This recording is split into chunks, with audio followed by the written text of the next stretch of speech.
Hello there! Welcome to today's edition of Observational Drawing. I'm Ms.Leon, and anybody can draw if they have a little bit of knowledge and a ton of practice. So let's do some drawing from life. What you'll need is a stuffed animal, a pencil, eraser, and paper. Optional, you can have a tissue for smudging, and as well, a phone light or lamp to cast some interesting shadows and highlights onto your bear. Remember, drawing is easy. You can draw anything as long as you break it down to simple shapes. I'm gonna see what basic shapes my stuffed animal is made of. You do the same on yours. The first shape we see is obviously a circle for the head. The body's just made up of a square, the feet 2 circles again, the leg a rectangle, and the arms an oval and a triangle. The ears are made up of 2 circles or 2 half circles, and the nose and mouth a circle. The skirt is actually just 2 triangles, and I'm gonna do a little circle for the pom-pom. And there you have it. This bear is easy to draw if I break it to basic shapes. Drawing is easy, you just have to know how to break it down and then you can get it, I promise. All right, here we go, step 1, basic shapes. So I'm drawing the circle for the head and the rectangle for the body, keeping my lines super loose. Don't care if I make mistakes, it doesn't have to be perfect now. This is the beginning basic shapes. Circle for the pom-pom, and a little bit of a triangle for the arm, going in the circles for the head and the nose. Here we go with the skirt, a little bit rectangular. And then I'm gonna go in and go ahead and do the 2 circles for the paws. Again, remember, looking at your object is the most important thing when we're doing observational drawings. All the information, all the adjustments you see me making here, the corrections I'm doing, the erasing I'm doing when I'm making the skirt bigger because it was too small or the paws bigger, is because I'm looking at my object to see what I can fix and make better. Step 2, adding the details.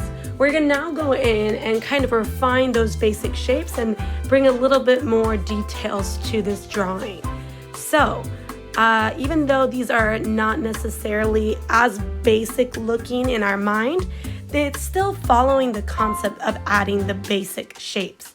All those little things on the pom-pom I did, they're just curved rectangles. Anyone can draw a rectangle. The things I'm doing in the skirt are just little triangles. Details are still basic shapes. Now that you have the details, start erasing the lines you don't need. All right, anything that you don't need, get rid of it. Now we move on to shading. Let's go, whoop whoop. I would first cover the fur with a light, soft shade. If you use the side of your pencil, that'll give you a softer, smoother texture. Once you have that smooth and soft texture, that light layer, start to build up the texture. The way I am building up my texture is by doing fast, quick lines all over the place. I'm using the side of my pencil, but a little bit of the point too, kind of getting it all over. You want to go actually in the direction of the fur because that's gonna make it look more realistic versus just messy. So look at your bear and think, which direction is the fur going in my object? If you shade everywhere and all over the place with no rhyme or reason, it just looks messy. Once you get that kind of shading going and that texture going, just keep going. Short strokes, direction of the fur, and just keep it going, keep it trucking. You also want to start smudging between the layers. That smudging is going to smooth things out and build it up so there's a lot of layers of shading. You can also use your eraser much like you use your pencil. So if you take the eraser and stroke in the direction of the fur, not erasing really hard because that'll just get rid of your shading, but stroking like you did with the pencil, you'll get the fur to be lighter in different places. And that's gonna look realistic because it's always about light and dark to make things look realistic. So smudge, shade, repeat. Smudge, erase, repeat. Smudge, shade, repeat. All these things you're gonna just keep doing. You wanna find the dark values now, as you can see that I've circled on the actual bear itself.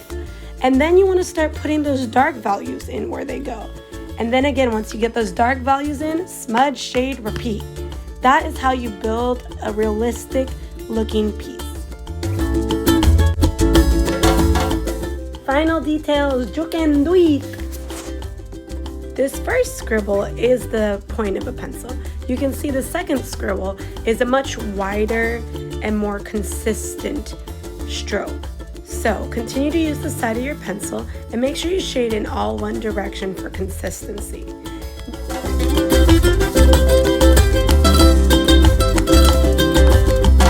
Once you have everything shaded in, start to put in emphasis, put in lines, put in the shadows of the darkest part. For me, that would be under the bear and in the different folds.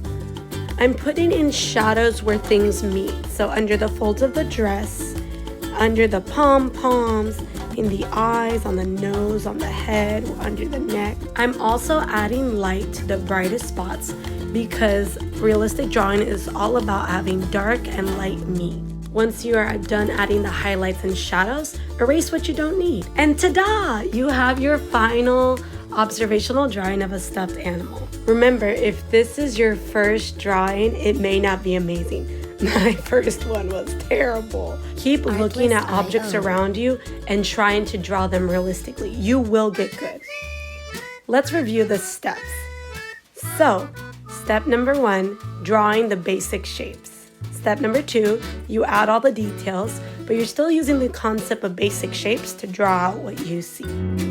Erase all the lines you don't need, and then go ahead and start shading. Remember to use the side of your pencil, go in the direction of the fur, and smudge, shade, repeat. Smudge, shade, repeat. Smudge, shade, repeat. Smudge, shade, repeat. Add the dark values by pressing harder. Remember, building up a nice texture just comes from drawing, smudging, drawing some more, building it up slowly. You can use your eraser to make highlights and make certain areas lighter, stroking in the direction of fur, just like you do with your pencil. Step 4 is shading the non-textured parts of your drawing. Remember, shade in one direction so it's neat and consistent. And then you add the final details like lines, shadows, and highlights. Go through and see where are the darkest parts and the brightest parts. Woo woo, we made it to the end. Here's the final project. Don't forget, every artist has 1,000 bad drawings in them. The only way to get them out is to draw them. Many blessings and thanks for drawing with me.